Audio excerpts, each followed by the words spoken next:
प्यारा ॿारो, बाजी गुलबनू जी तरफ़ां तव्हां सभिनी खे भलीकार। तव्हां ॿुधी रहिया आहियो दिलचस्प अखाणियूं। अचो त अॼु जी अखाणी ॿुधूं ऐं लुत्फ़ अंदोज़ थियूं।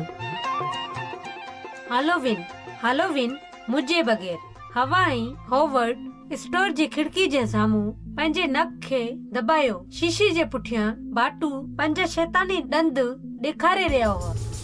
मूंखे हेलविन जे बारे में रिपोर्ट लिखाइणी आहे। अरे तू खोपरी ॾिठी? पर ही असल ना है। छा तू हेलोवीन जी जश्न में हली रही आहीं? मूंखे ख़बर ना है शायद, पर फिलहाल मूंखे घर वञणो आहे। डप में हवा कंडराइजी वई। दरवाजे जे बर वारे बेकरी वारनि पंहिंजनि शैतान जी शक्ल वारे मज़ेदार बिस्कुटनि जी मशहूरी कई। हेलोवीन जे करे पैसा बि कमाया पिया वञनि। आखिरकार तू घर अची वई आहीं। मूंखे भुख लगी आहे। जेका पाट जे मथां खिड़की ते हुआ सो किथे वया? ये बाल्टी में पिया आहिनि, कचरे के डेजारनि पिया। किचरे जी टोकरी में। ही मज़मून पढ़ अॼु जे अख़बार मां। हवा खे पिज़्ज़ा खाईंदे छिक अची वई। जॾहिं हुन इहो पढ़ियो त हेलोवीन जो मतिलबु छा आहे। अक्टूबर एकटी चुड़ैलूं ऐं शैतान जो जश्न। ही कहाणी 2000 साल पुराणी आहे। कल्ट कबीले जो 9 साल। इहे खुदा का सिवाय रहंदा हुआ। उन्हनि जो ईमान केतिरनि ई देवताउनि ते हो ऐं सामे मुर्दनि जो देवता हेलोवीन जी राति अची मर्दनि खे गॾु कंदो हो। त पोइ हेलविन त शैतान जो जश्न आहे।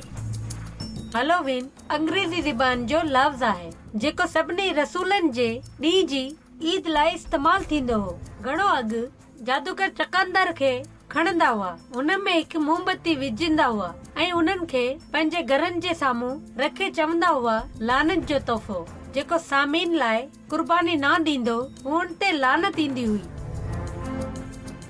शिकल बदलाए मिठाइयूं घुरण वारियूं रूहूं असांखे बुत परस्त रस्मनि जी यादि ॾियारनि थियूं। बाइबल चवे थी शैतान खां परे रहो। हेलोवीन शैतान जी रात आहे। मूंखे हुनजे बारे में ख़बर ना हुई, पर हाणे खां हेलोवीन मुंहिंजे बगैर। छा तो कुर्बानी जे बारे में पढ़ियो? हवा जो रंग ज़द थी वियो जॾहिं हुन पढ़ियो त माण्हुनि खे शैतान लाइ कुर्बान कयो वेंदो हो। केॾी ख़राब ॻाल्हि आहे। शैतान कूड़ो ऐं कातिल आहे। हेलोवीन हुनजो ॾींहुं आहे। खुदा चयो आहे त असांखे बुत परस्त जी रस्मनि में शामिल न थियणु घुर्जे। तंहिं करे मां चवां थो हेलोवीन मुंहिंजे बगैर। ऐं तव्हां छा था सोचो? छा तव्हां यसु मसीह ते ईमान रखो था? जेकॾहिं रखो था त तव्हां जे लाइ हक़ीक़ी इत्मीनान आहे, जंहिं लाइ खौफनाक जश्न जी ज़रूरत न आहे। मां हेलविन जे जश्न में न पई वञा।